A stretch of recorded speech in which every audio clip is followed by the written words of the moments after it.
আমাদের কোরবানির উদ্দেশ্য যদি হয় সমাজের মানুষের সামনে নিজের ইজ্জত রক্ষা করা, প্রতি বছর কোরবানি দেই, এবছর না দিলে মানুষ কি বলবে, বাচ্চারা কার মুখের দিকে চেয়ে থাকবে, আত্মীয় স্বজন, নতুন আত্মীয় স্বজন কি মনে করবে, এ সকল উদ্দেশ্য যদি আমাদের কোরবানির পেছনে কাজ করে, তাহলে সেই কোরবানি আল্লাহর কাছে মাকবুল বা গ্রহণযোগ্য কোনো কোরবানি হবে না।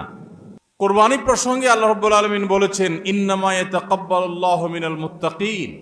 আল্লাহ তাআলা শুধুমাত্র মুত্তাকিদের ত্যাগ, তাদের উৎসর্গ, তাদের কোরবানি, তাদের স্যাক্রিফাইস, এটা আল্লাহ তাআলা কবুল করবেন। অতএব যাদের ভিতরে তাকওয়া নাই তাদেরটা আল্লাহ তাআলা গ্রহণ করবেন না, কবুল করবেন না। আমরা যে আয়াত পড়েছি সেই আয়াতেও দেখেছি আল্লাহ রাব্বুল আলামিন ইরশাদ করেছেন যে আমাদের কোরবানির রক্ত, আমাদের কোরবানির পশুর গোশত, এর কিছুই কি আল্লাহর কাছে যায়? কিছুই আল্লাহর কাছে যায় না। অন্য সব ইবাদত, আর্থিক ইবাদত, এটার ফিডব্যাক আমাদের কাছে আসে না সাধারণত। আমরা যখন দান সাদাকা করি, দান সাদাকা করলে ওইটা কি নিজে খাওয়া যায়? যখন দান করি, সাদাকা করি, তখন ওইটা আল্লাহর তরফ থেকে গরিবদেরকে দিয়ে দিতে হয়, নিজে খাওয়া যায় না। কোরবানি এমন একটা ইবাদত যে আমরা কোরবানি করার সময় বললাম বিসমিল্লাহি আল্লাহু আকবার, আল্লাহুম্মা লাকা মিনকা ওয়া লাক, আল্লাহ আপনার পক্ষ থেকে পেলাম এবং আপনার উদ্দেশ্যেই কোরবানি করলাম বলতেছি। তো আল্লাহর উদ্দেশ্যে দিয়ে দেওয়ার পর নিয়ম হলো আল্লাহর বান্দাদের মধ্যে গরিব যারা, দুঃখী যারা, তাদেরকে দিয়ে দিব। এটাই তো সাদাকার নিয়ম, দানের নিয়ম। কিন্তু কোরবানি এমন একটা ইবাদত যে ইবাদত আমি আল্লাহর উদ্দেশ্যে করলাম, আল্লাহকে খুশি করার জন্য জবে করলাম, কিন্তু গোশতটা আবার আল্লাহ আমাকে খাওয়ার অনুমতি দিয়েছেন। এটা অন্য ইবাদতে নাই। এখন এই ইবাদতে যদি গোশত খাওয়াটা মুখ্য হয়, গোশত আহরণ করা মুখ্য হয়, সমাজে মানুষের কাছে মুখ উজ্জ্বল করা মুখ্য হয়, আসল উদ্দেশ্য যদি হয় দুনিয়াবি বা পার্থিব বিষয় আশয়, আসল উদ্দেশ্য যদি হয় শো অফ করা, আসল উদ্দেশ্য যদি হয় মানুষকে দেখানো, আসল উদ্দেশ্য যদি হয় আত্মীয় স্বজনের কাছে মুখ রক্ষা করা, বাচ্চা কাচ্চা কার দিকে চেয়ে থাকবে, সেটা যদি উদ্দেশ্য হয়, তাহলে এটা ইবাদত হবে না। এজন্য কোরবানির আগে সর্বপ্রথম যে বিষয়টি খুব জরুরি সেটা হলো আমাদের উদ্দেশ্যগুলোকে একটু ঝালাই করে নেওয়া, আমাদের উদ্দেশ্যগুলোকে একটু রিচেক করে নেওয়া। আমরা কেন কোরবানি করব? আমাদের কোরবানির উদ্দেশ্যটা কি? যদি শুধুমাত্র আল্লাহ সন্তুষ্টি উদ্দেশ্য হয় আর সে উদ্দেশ্যে আমি কোরবানি করি, গোশত আমার মুখ্য না, তাহলে সেক্ষেত্রে একটা গরু আমি যে দামে কিনেছি বাজার দর তার চাইতে আরো অনেক কম, তাহলে আমার আফসোস হওয়ার কথা না। কারণ আল্লাহ তাআলা সওয়াব দেওয়ার সময় গোশত কয় কেজি হয়েছে সেই হিসাবে দিবেন, নাকি আমি কি পরিমাণ টাকা আল্লাহর রাহে খরচ করলাম সেই পরিমাণ দিবেন? আমার খরচ করা টাকা আল্লাহর উদ্দেশ্যে যদি এটা নিয়োগ করে থাকে, তাহলে 1 লক্ষ টাকার গরু আপনি কোরবানি দিচ্ছেন, নিয়ত যদি সহি হয়, বিশুদ্ধ হয়, দুনিয়াবি কোনো ধান্দা যদি না থাকে, তাহলে আল্লাহ তাআলা সওয়াব কি 1 লক্ষ টাকার দিবেন, নাকি ওই গরুটার দাম বাজারে 80,000, আপনি কিনছেন 1 লাখ, তাহলে আল্লাহ বলবেন না তুমি কেন বেশি দিয়ে কিনছো, ওইটার দায়িত্ব তোমার, আমি 80,000 সওয়াব দেব? এমন হবে? কিন্তু তারপরেও আমরা কোরবানির পশু কেনার পর দেখা যায় ওইটা নিয়ে আমাদের অনেকের হেজিটেশন থাকে, আফসোস থাকে। হ্যাঁ, সন্দেহাতীত ভাবে আপনি মার্কেটে যে গরুর বাজারে যে মূলামূলি করে উপযুক্ত ন্যায্য মূল্যে আপনি কিনবেন, অতিরিক্ত দাম কোনো যৌক্তিক কারণ ছাড়া আপনি কসাইকে বা গরু বিক্রেতাকে কেন দিবেন? সেটা দেওয়ার কোনো যুক্তি নাই। আপনি অবশ্যই মূলামূলি করে ন্যায্য মূল্যে কেনার চেষ্টা করবেন, কিন্তু কেনার পর এর দাম কত হইলো না হইলো, গোশত কয় কেজি হলো, পার কেজি কত পড়লো, তাতে লস হইলো না লাভ হলো, এগুলা সবগুলো প্রমাণ করে যে কোরবানির উদ্দেশ্যে ভেজাল আছে। ভাইরা আমার, আমরা কোরবানি সাধারণত বেশিরভাগ মানুষ গরু দিতে পছন্দ করি। এর অনেক কারণ আছে অবশ্য। আমাদের দেশে ছাগল উৎপাদন হয় খুব কম, নানা কারণে ছাগল উৎপাদনের জন্য আমাদের এই দেশ, পৃথিবীর অনেক দেশে ছাগল অনেক বেশি উৎপাদন করা যায়। বৃষ্টি বাদল এবং ঝড় তুফানের দেশে ছাগল উৎপাদন করা নানা কারণে কঠিন, যার কারণে গরু উৎপাদন বেশি হয় আমরা গরু কোরবানি বেশি করি, এটা দোষের কিছু না, বরং এটা স্বাভাবিক। কিন্তু আমাদের অনেকের হয়তো গরু কোরবানি করার মতো সাধ্য নেই, ছাগল কোরবানি করার সাধ্য আছে, তারপরও দেখা যায় হাওলাত বরাত করে হলেও গরু কোরবানি দেই। কেন? কারণ ছাগল কোরবানি দিলে আশেপাশে মানুষ কি বলবে। এরকম জিনিস আমাদের মধ্যে আছে না নেই? যে এত বড় লোক মানুষ, এতদিন তো জানতাম পয়সা কড়ি আছে, উনি আবার ছাগল কোরবানি দিল, তাহলে চোখ মুখ মানুষের সামনে কেমনে দেখাবে? ভাইরা আমার, তো মানুষের কাছে কি বলবো, মানুষ কি বলবে, এই চিন্তা করে যদি গরুর জায়গায় ছাগলের জায়গায় আপনি গরু দেন, হাওলাত করিও দেন, তাতে আপনার এই কোরবানির দ্বারা সওয়াব হবে না। ভাইরা আমার, সবচেয়ে বেশি নিয়তের মধ্যে ভেজাল থাকে যেই ইবাদতে, তার নাম কোরবানি। অন্য কোনো ইবাদতে নিয়তের মধ্যে ভেজাল এত বেশি থাকে না, কোরবানিতের মধ্যে নিয়তের ভেজাল যত বেশি থাকে। কারণ কি? কারণ হলো ওই যে কোরবানি করার পর এটার ফিডব্যাক, এটার উপকারিতা, গোশতগুলো, এগুলো সব নিজেই ভোগ করে মানুষ, আপনার কাছে আবার ফিরে আসে। এই জন্য নিয়তের মধ্যে ভেজালের সম্ভাবনা অনেক বেশি থাকে। ভাইরা আমার, আমাদের প্রিয় নবী সাল্লাল্লাহু আলাইহি সাল্লাম তিনি কিন্তু গরু কিংবা ওঁট দিয়ে কোরবানি দেন নাই। এর মানে এইটা না যে গরু বা ওঁট দিয়ে কোরবানি দিলে সওয়াব কম হবে, এটা না। উদ্দেশ্য হলো যে ছাগল, দুম্বা, ভেড়া এরকম ছোট পশু দিয়ে কোরবানি তিনি দিয়েছেন, সাহাবায়ে কেরাম অনেকে দিয়েছেন। এখনকার মিডল ইস্টের মানুষ শতকরা বোধহয় 90-95 জন মানুষ হবে, বা আরো বেশি সংখ্যক মানুষ হবে, প্রায় সবাই তারা কিন্তু ছাগল, দুম্বা বা ভেড়া এই ছোট পশু দিয়ে কোরবানি দেয়। আমাদের দেশে আমরা বড় পশু অর্থাৎ গরু দিয়ে কোরবানি দেই, সেটার যৌক্তিক কারণ আছে। আমি বলেছি যে আমাদের দেশে গরু উৎপাদন করা যত সহজ হয়, ছাগল উৎপাদন করা এত সহজ হয় না। নানা কারণে গরুর, ছাগলের চাইতে গরুর উৎপাদন বেশি হয়, সেই হিসাবে আমরা করি, ঠিক আছে। কিন্তু যদি উদ্দেশ্য হয় বড় পশু কোরবানি করে আমি বড় কোরবানি দাতা জাহির করব নিজেকে, তাহলে এর মাধ্যমে সওয়াব হওয়া তো দূরের কথা, মানুষ দেখানো ইবাদত করার কারণে শিরকে আসগরের গুনাহ হওয়ার আশঙ্কা আছে। আমার কথা কি বুঝাইতে পারছি? ভাইরা আমার, আমাদের দেশে বাস্তবতা হলো কিছু নেককার মানুষ আছেন, আল্লাহ তাআলা পয়সা করে দিয়েছেন, হালাল টাকা, আবার আল্লাহর উদ্দেশ্যে বড় পশু কুরবানি করে গরিব দুঃখীকে গোশত খাওয়ায়, গরিবদের পুষ্টির যোগান হয়, এরকম নেক উদ্দেশ্যওয়ালা মানুষ আছে আলহামদুলিল্লাহ। কিন্তু এই সীমিত সংখ্যক মানুষ ছাড়া সাধারণত গরুর সাইজ যত বড় হয় নিয়তের ভেজাল তত বেশি হয়। আমি কি আপনাদের বুঝাতে পারছি? সাধারণত গরুর সাইজ যত বড় হয় নিয়তের ভেজাল তত বেশি হয়। সব ক্ষেত্রে এটা প্রযোজ্য না। অনেক নেককার মানুষ আছেন যে গরুর সাইজও বড়, মাশাআল্লাহ নিয়তটাও খালেস, আবার উপার্জনও হালাল, এরকম আল্লাহর বান্দাও আছেন, কিন্তু তাদের সংখ্যা খুবই কম। সাধারণত গরুর আকার যত বড় হয়, এই বেশিরভাগ এই শ্রেণীর কোরবানি দাতাদের নিয়তে ভেজাল বেশি হয়। আপনি ঢাকা চলে যাবেন, গুলশান, বারিধারা, ঢাকার একেবারে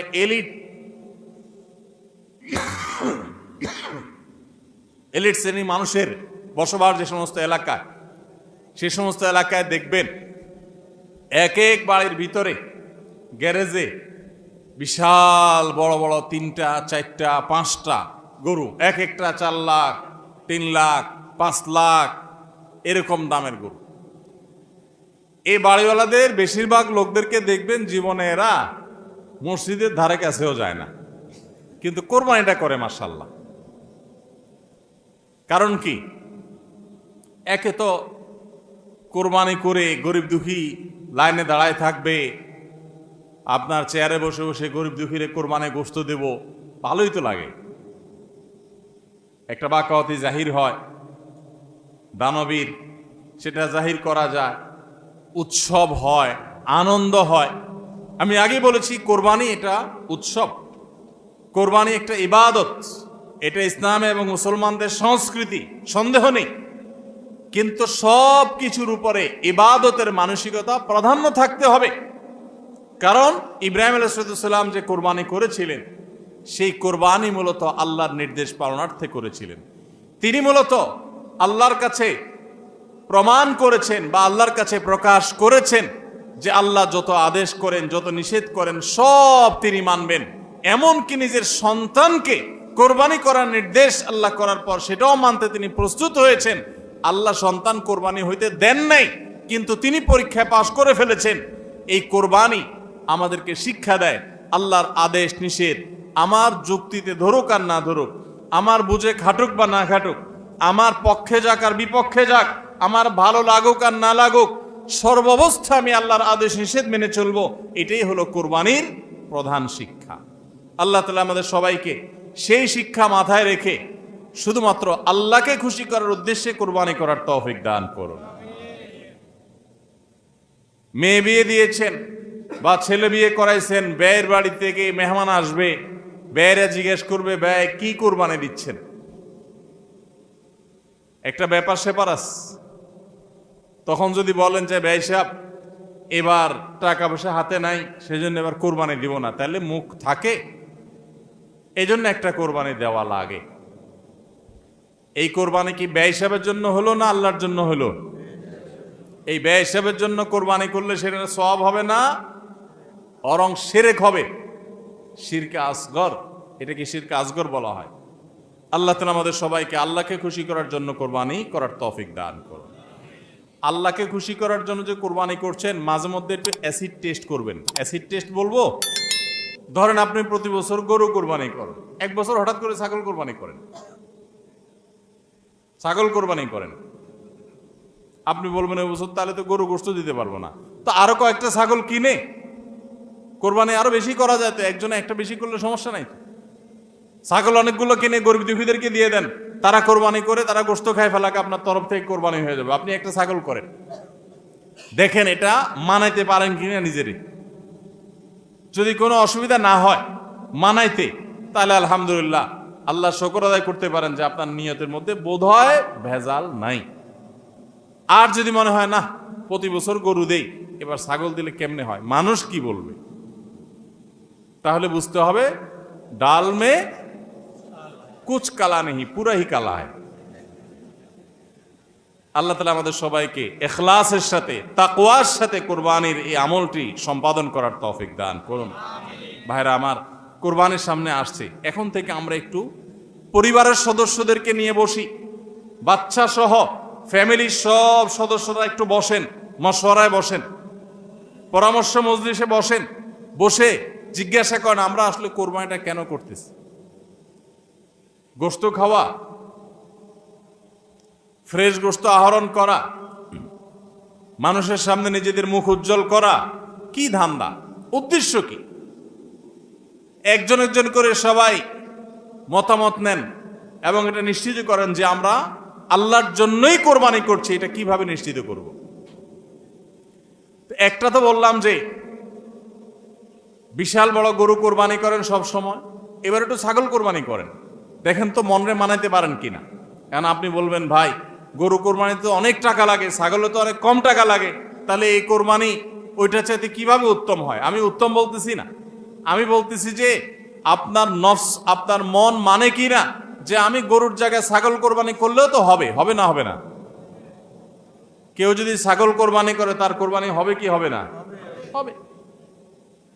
কোরবানি ছাগলও করা যায়, গরুও করা যায়, ভেড়াও করা যায়, দম্বাও করা যায়, মহিষ দিয়েও করা যায়, উট দিয়েও করা যায়, এই সব পশু দিয়ে কোরবানি করা যায়। অতএব আপনি এবছর একটু ছাগল দিয়ে করেন, বাকি গরু কেনার যে আরো বাজেটের টাকা ছিল সেগুলো দিয়ে আরো কয়েকটা ছাগল কিনে গরিব মানুষকে দিয়ে দেন, ওটা যাতে এলাকা মানুষ টেন না পায়, অন্য এলাকায় দিয়ে দেন। আমরা সুন্নাহ ফাউন্ডেশনের তরফ থেকে সারা দেশে বিভিন্ন জায়গায় জায়গায় কোরবানি করি। অনেক প্রবাসী আছেন, অনেকে ইউরোপ আমেরিকার এমন এমন দেশে আছেন সেখানে কোরবানি চাইলেও করা যায় না, সুযোগ নাই। বা দেশে অনেকে আছেন যে তার হয়তো সে সুযোগ নাই, ক্যাপাসিটি নাই, নানা কারণে সুবিধা অসুবিধা আছে। তো আমরা তাদের তরফ থেকে কোরবানি করে দেশের বিভিন্ন গরিব দুঃখীদের আপনার বাসা বাড়িতে আমরা তাদের ঘরে ঘরে গোশত পৌঁছাই দিই। তো আপনি গরুর বাজেটের টাকা দিয়ে একটা ছাগল কিনে বাকি টাকা দিয়ে এরকম ছাগল কিনে মানুষকে দান করে দেন, জবাই করে অন্য মানুষকে গোশত দিয়ে দেন। এলাকা দিলেন না, মানুষ টের পারো না। তাহলে মনকে মানাতে পারেন কিনা দেখেন। এটা হলো অ্যাসিড টেস্ট। আমি বলতেছি না সবসময়, মাঝে মধ্যে এরকম করে দেখেন যে মন মানে কিনা। যদি দেখেন যে না মন মানে, তাহলে আলহামদুলিল্লাহ ভাইরা আমার।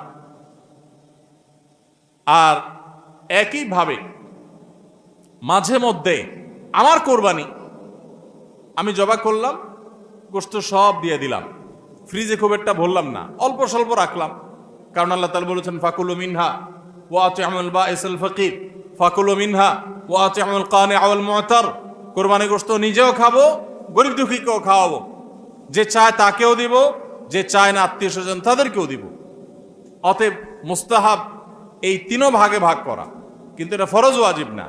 তাহলে আমি পরিমাণ একটু কম রেখে বেশিরভাগই দিয়ে দিলাম। মন মানে কিনা দেখেন, মন মানে কিনা। অনেকে আছেন লামসাম সামান্য একটু দিয়া আর সব ফ্রিজে ঠেলতে ঠেলতে ফ্রিজের দরজায় লাগে না, পারলে রশি দিয়া বাঁধে যে দরজা লাগে না। কারণ গোশত, পায়া, ভুড়ি, কলিজা, ফ্যাপসা সব ঢুকাইতে ঢুকাইতে ফ্রিজ বেচারা জাম হয়ে গেছে। তাহলে কোরবানি কেন করতেছি? গোশতের জন্য যদি কোরবানি হয়, এই কোরবানি করবাই না, এটা ফুর্তি। কোরবানি তো ত্যাগের নাম। আপনার ভিতরে ত্যাগ কতটা আছে, ত্যাগের মানসিকতা কতটা আছে। আপনি আল্লাহর রাহে আল্লাহকে খুশি করার জন্য লাখ টাকা দিয়ে গরু কোরবানি করেন, ভালো কথা।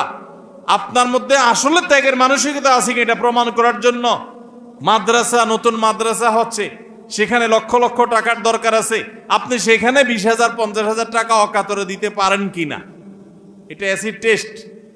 সেখানে টাকা বাইর হয় না।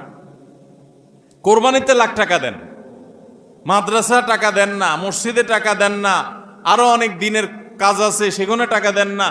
গরিব দুঃখী মানুষ আছে, তাদের দরকার।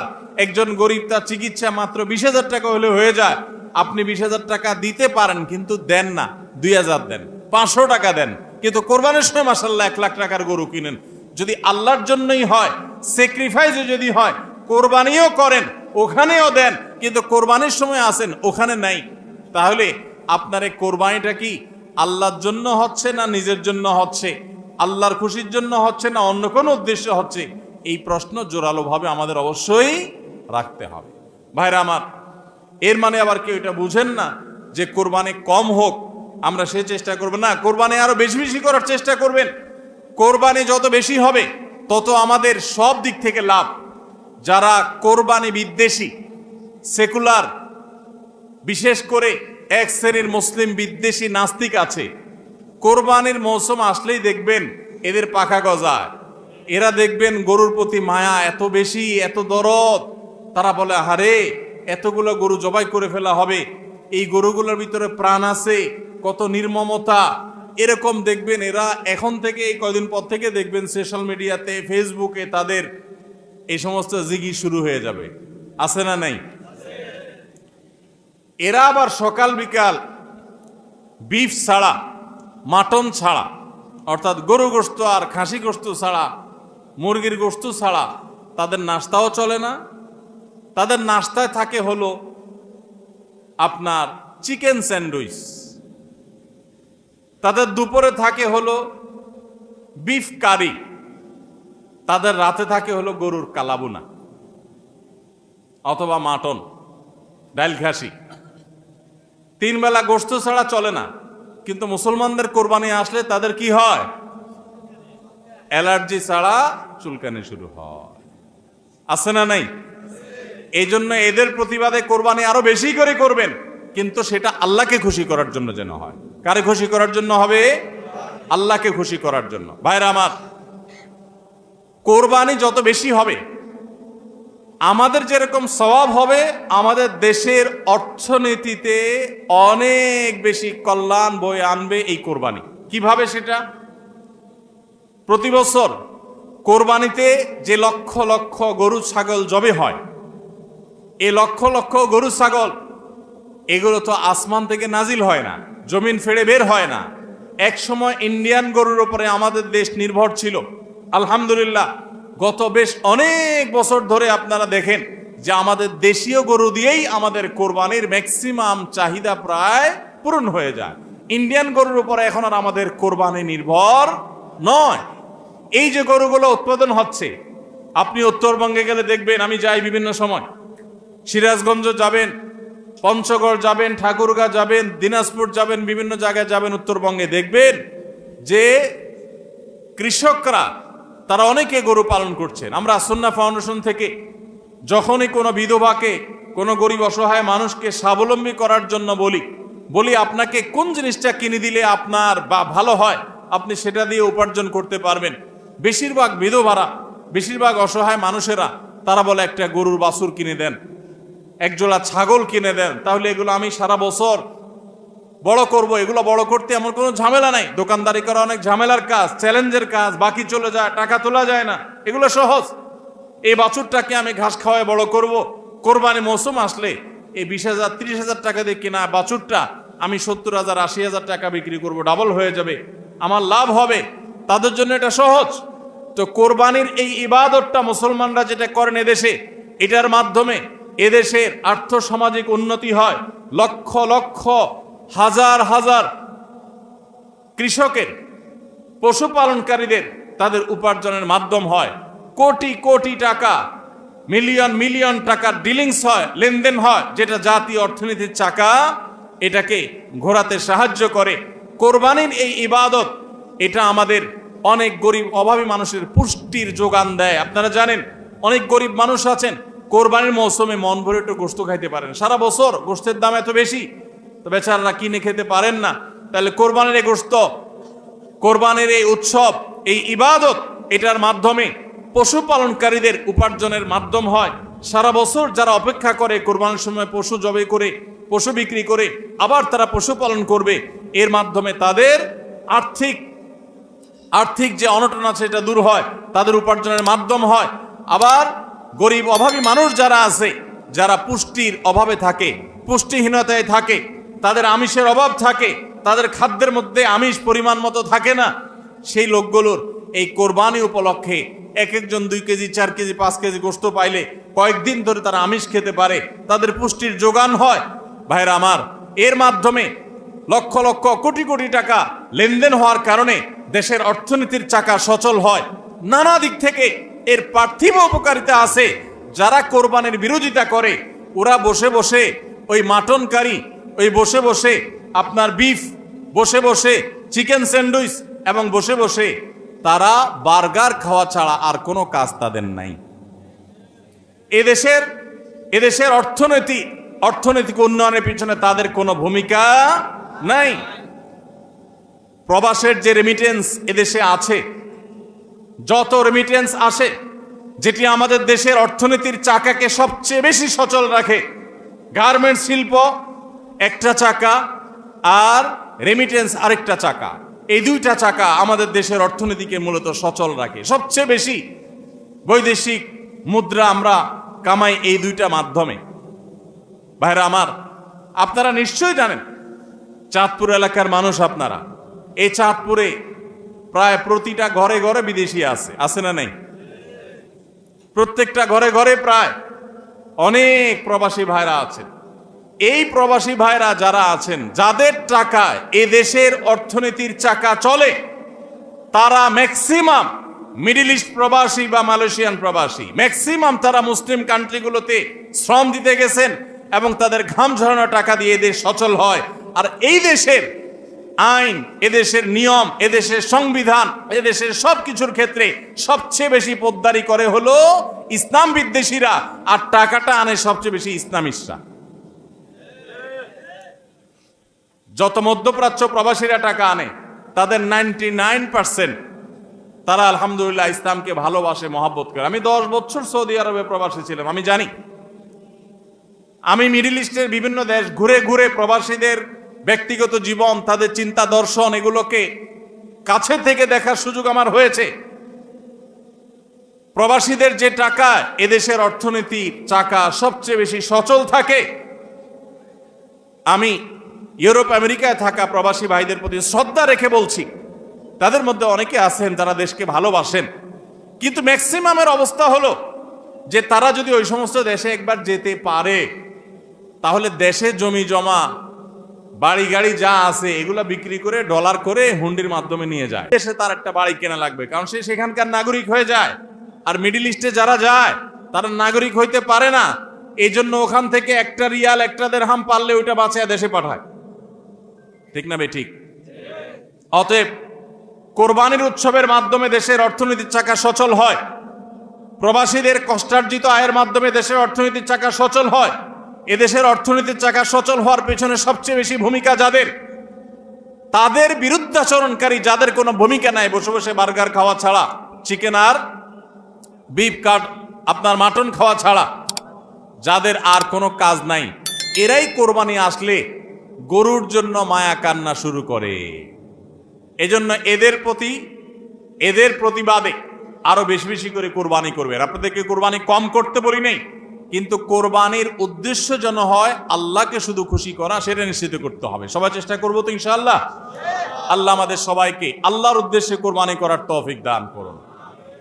তাহলে কোরবানি আসার আগে আগে নিজেকে নিজে জিজ্ঞাসা করবেন, পরিবারের সদস্যরা বসে নিজেদের মধ্যে পর্যালোচনা করবেন যে আমরা কোরবানিটা কেন করছি, আমাদের উদ্দেশ্যটা কি।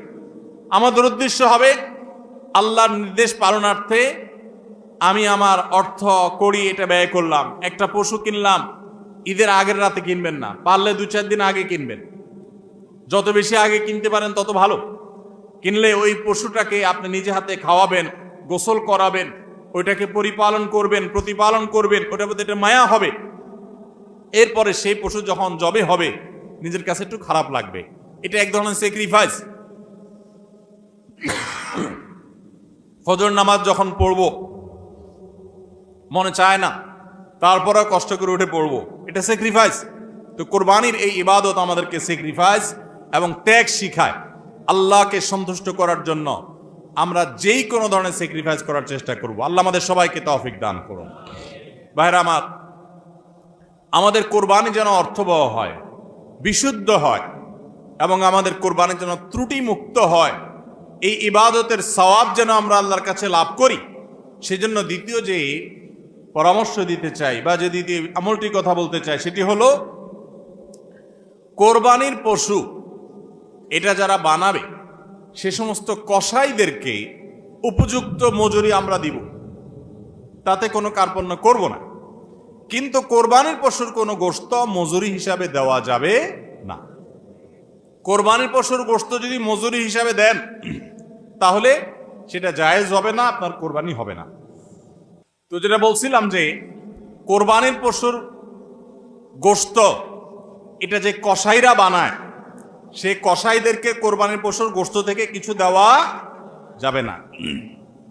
এখন আপনি বলবেন, ভাই কেমন কথা, যেই বেচারা কোরবানির পশুটা প্রস্তুত করলো, চামড়াটা ছিললো, এত কষ্ট করে বানাইলো, গোশতগুলো সব নিয়ে বাসাতে উঠে যাবো আর তার কিছুই দিব না, কেমন হয়?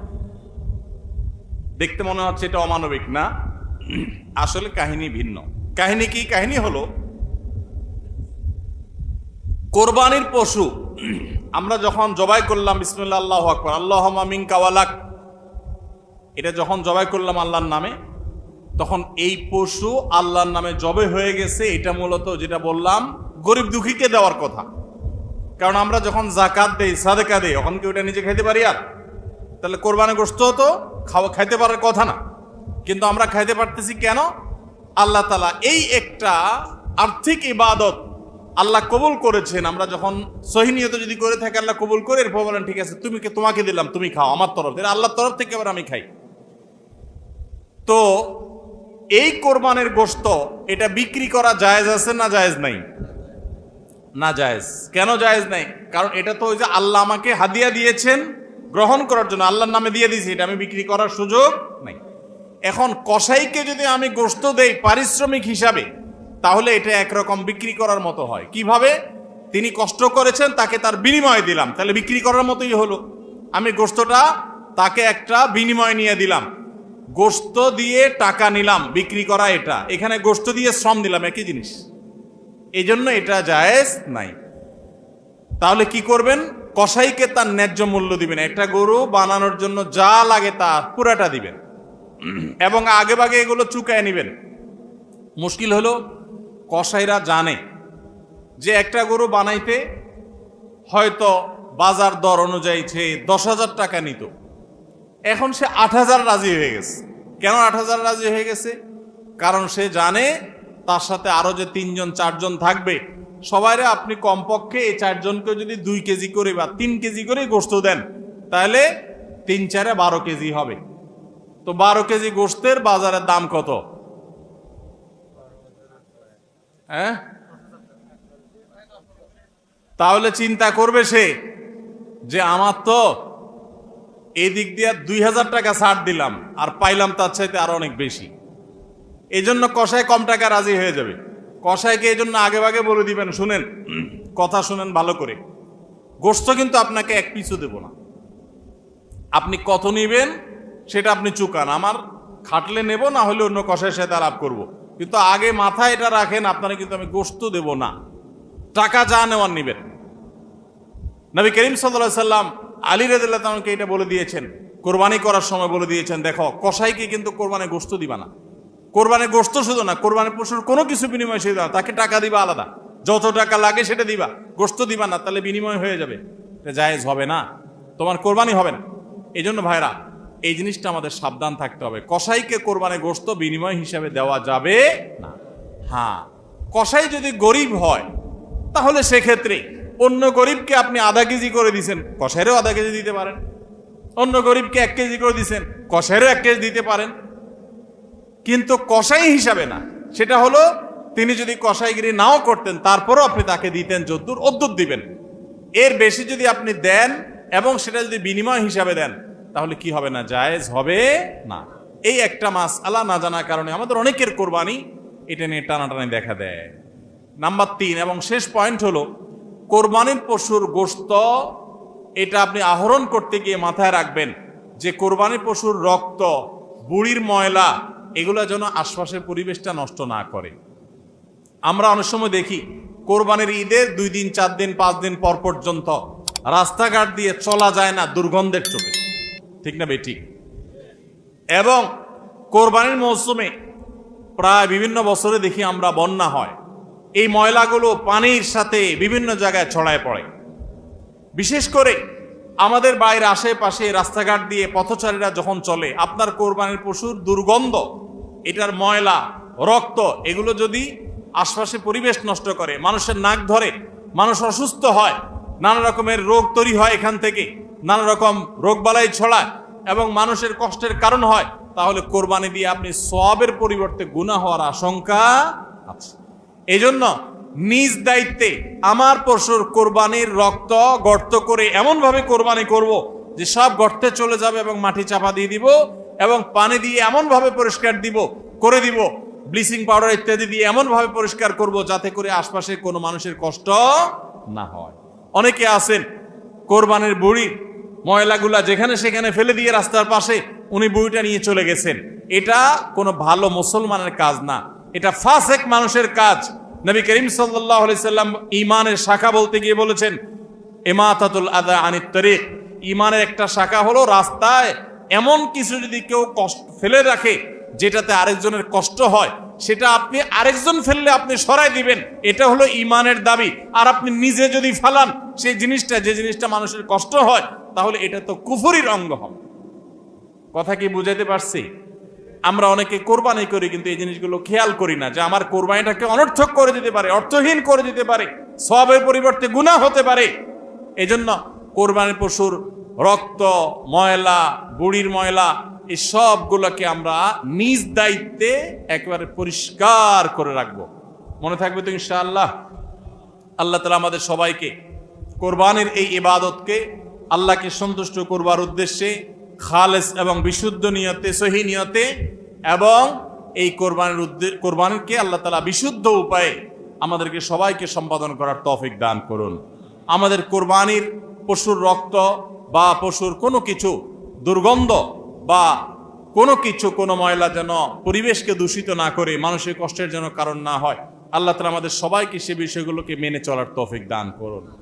কে কত ভালো কোরবানি করলেন, কে কত ভালো মুসলমান, দায়িত্বশীল মুসলমান, এটা বোঝা যাবে কোরবানির পর পশু যেখানে কোরবানি করেছেন আশেপাশে কোনো জায়গায় কতটা পরিষ্কার আছে না আছে এটার উপরে।